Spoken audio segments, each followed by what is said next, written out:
नमस्कार, आप सुन रहे हैं ये पुस्तक बक ब्लू पर। अध्याय 4। धर्मदेव भोजन करने के पश्चात अभी लेटा ही था कि पत्रवाहक ने पुकारा, धर्मदेव, पत्र है आपका। धर्मदेव झटके से खड़ा होकर बाहर आया। उसने देखा पत्रवाहक जा चुका था। चौखट के बाहर पत्र था, उसकी प्रतीक्षा में। उसने झुककर उसे उठा लिया और पढ़ा। भेजने वाले के स्थान पर गुरुदेव के आश्रम का पता लिखा था। उसने उसे वहीं खोला और पढ़ा। उसे ज्ञात हुआ कि गुरुदेव ने उसे किसी आवश्यक कार्यवश बुलाया है। धर्मदेव शीघ्रता से निर्वित होने लगा, क्योंकि पत्र की तिथि आज से 5 दिन पूर्व की थी और आज ही उसे ये पत्र मिला था। पत्र के निर्देशानुसार उसे पिछले कल को वहां पहुंच जाना था, परंतु इस तरह तो वो लगभग 1 दिन पिछड़ चुका था। वो आश्रम पहुंचा तो एक संत ने उसे गुरुदेव के कमरे में पहुंचा दिया। उसे गुरुदेव कुछ चिंतित से दिखाई दिए। वैसे उसे पता भी नहीं लगता कि गुरुदेव चिंतित से हैं, यदि गुरुदेव ने प्रणाम के उत्तर में कुछ उखड़े से स्वर में कहा ना होता, आओ धर्मदेव, मैंने तो तुम्हें कल बुलाया था और तुम हो कि आज आ रहे हो। महाराज, मैं तो सूचना पाते ही तत्काल चला आ रहा हूँ। मुझे सूचना ही विलंब से मिली।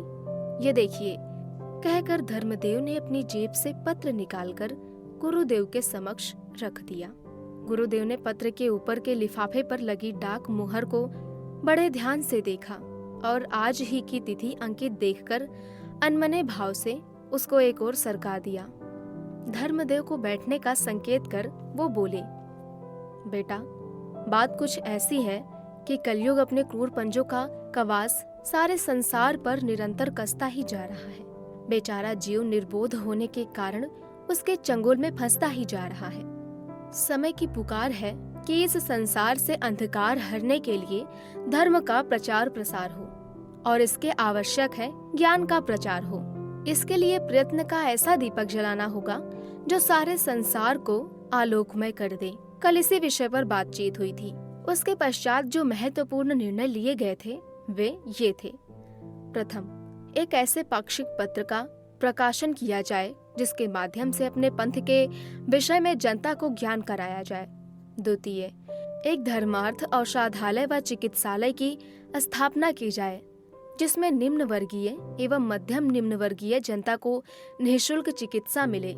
तृतीय, एक विद्यालय बालकों के लिए और एक बालिकाओं के लिए शिक्षा के क्षेत्र में पिछड़े स्थान पर प्रारंभ किया जाए।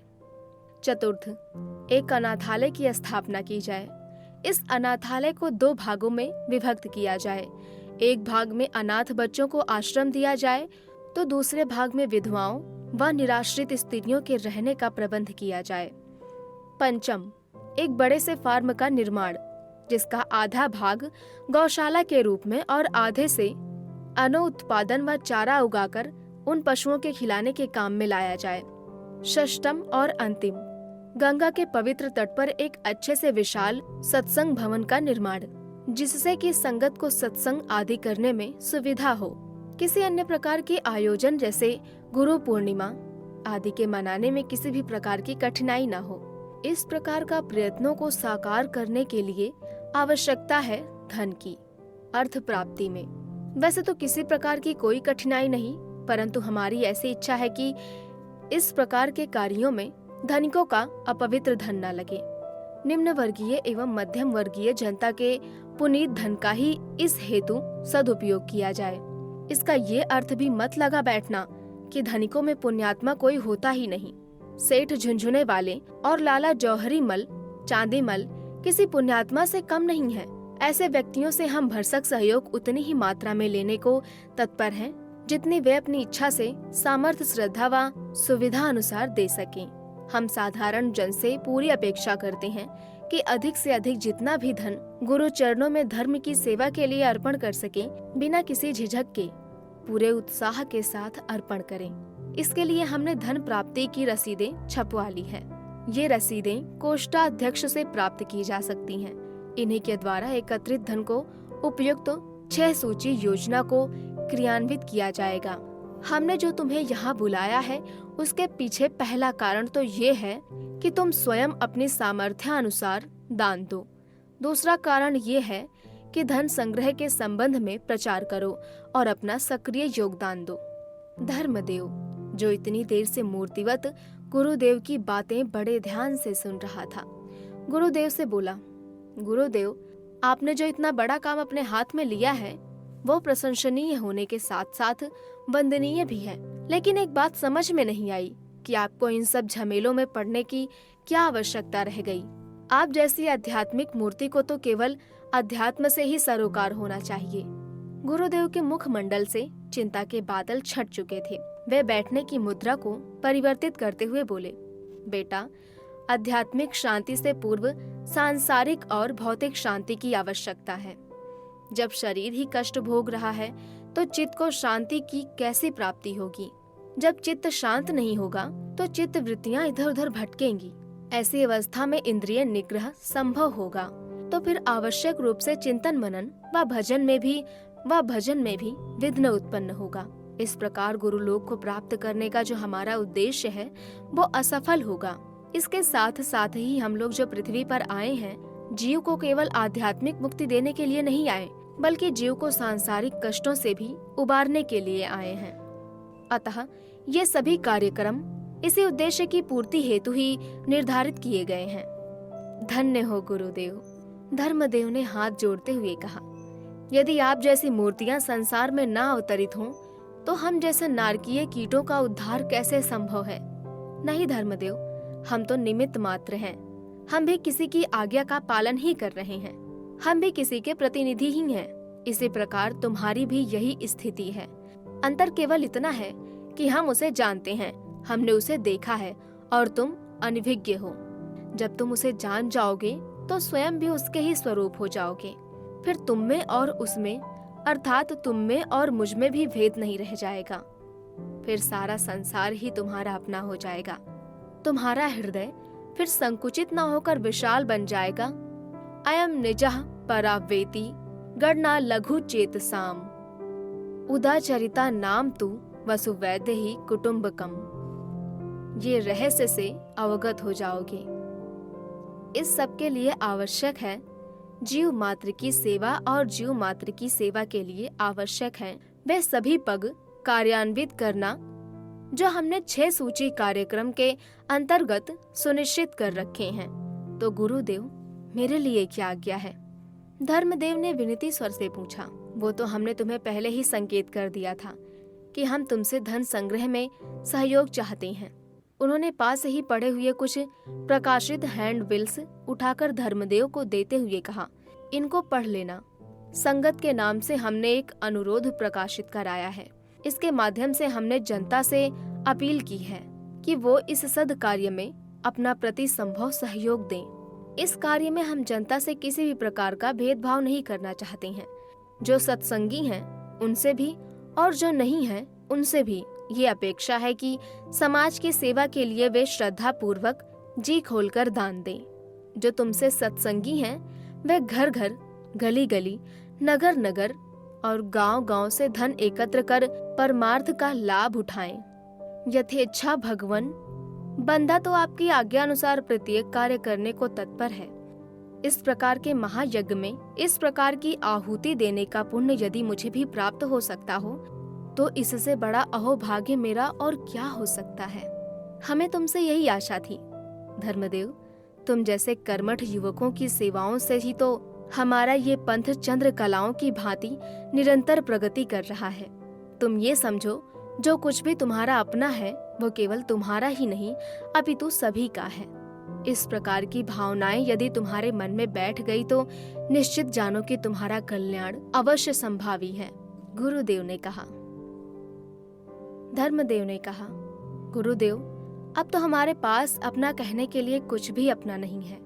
जो कुछ भी था वह हमने नाम लेते समय प्रारंभ में ही गुरु चरणों के अर्पण इस भाव से कर दिया था कि तन मन धन जो कुछ है गुरु वो है तेरा, तेरा तुझको अर्पण क्या लागे मेरा।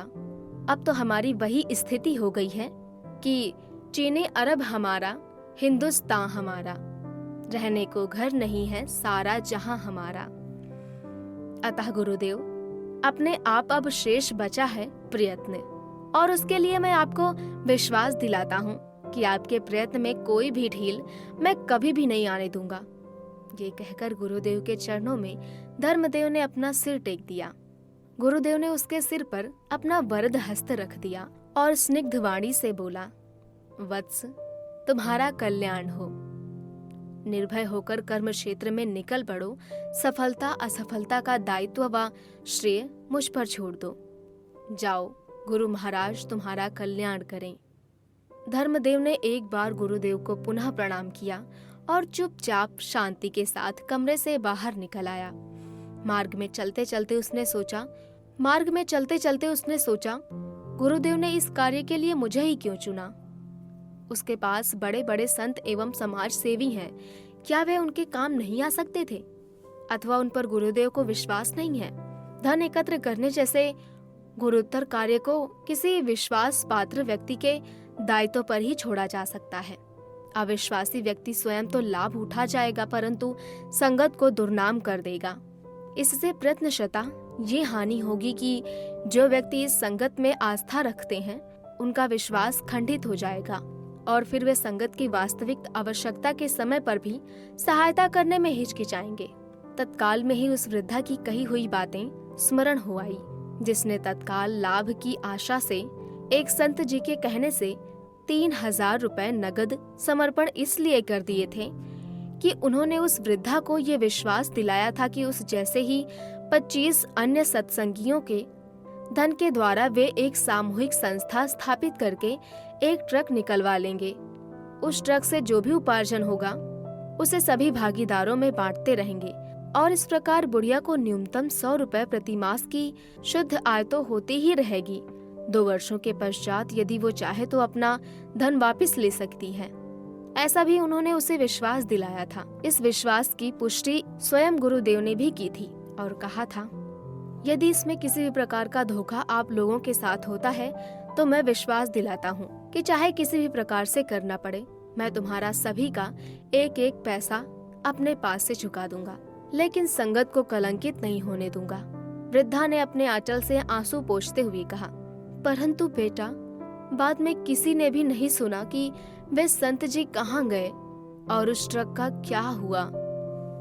ऐसी बात नहीं कि ट्रक आया ना हो, ट्रक तो आया था, उसका पूजन भी हुआ और उद्घाटन भी, परंतु एक बार देखने के बाद पता नहीं लगा कि ट्रक का क्या हुआ और ट्रक कहाँ गया। जब हम लोगों को पता लगा तो हम सभी ने गुरु महाराज के चरणों में निवेदन किया। गुरु महाराज पहले तो विश्वास दिलाते रहे कि संत जी कहीं नहीं जाएंगे, पर 4-6 महीने बीतने पर बोले, मैंने पता तो बहुत किया पर वे मिले ही नहीं। अब तो केवल यही हो सकता है कि तुम बता दो किसका कितना पैसा है, मैं धीरे धीरे चुकवा दूंगा। बेटा, हम कोई इतने पापी थोड़े हैं कि गुरु महाराज पर ऐसे बोझा डालते। अरे करे कोई भरे कोई, अगर हम गुरु महाराज को दे नहीं सकते तो उनसे ले भी कैसे सकते हैं? जब सब कुछ उसके अर्पण कर ही दिया तो शोक काहे का। सब जने मन मार के बैठ गए और गुरु महाराज से कुछ भी लेने की मनाही कर दी। पुलिस में इसलिए नहीं किए कि गुरुजी बोले संगत बदनाम होगी। मेरे पास तो कुल यही रकम थी जो मरने से पहले वे मेरे नाम कर गए थे। अब ऐसे ही तेरे मेरे टुकड़ों पर ही जी रही हूँ। आगे पीछे कोई है नहीं जिसके पास जाकर पड़ी रहूं। भैया, मेरी आत्मा उन संत जी को आशीष देती। चलो अच्छा किया, इस माया के झंझट से तो छुटाया, नहीं तो ये माया भी गुरु महाराज का नाम नहीं रटने देती। पर दुख तनिक इस बात का भी होता है कि उन्होंने अपने साथ साथ औरों का भी विश्वास घटा दिया। अब कौन इन संगत को चंदा देगा? कौन इस पर विश्वास करेगा? मेरे जैसे और दूसरे दुखी जब संत जी को कोसते हैं तो मेरे कलेजे पर छुरी चलती है। मैं कहती हूँ, तुम अपने मन को क्यों खराब करते हो? अरे उनकी करनी उनके साथ, हमारी करनी हमारे साथ। हो सकता है हमने सब ने उनसे पिछले जन्म में उधार ले रखा हो।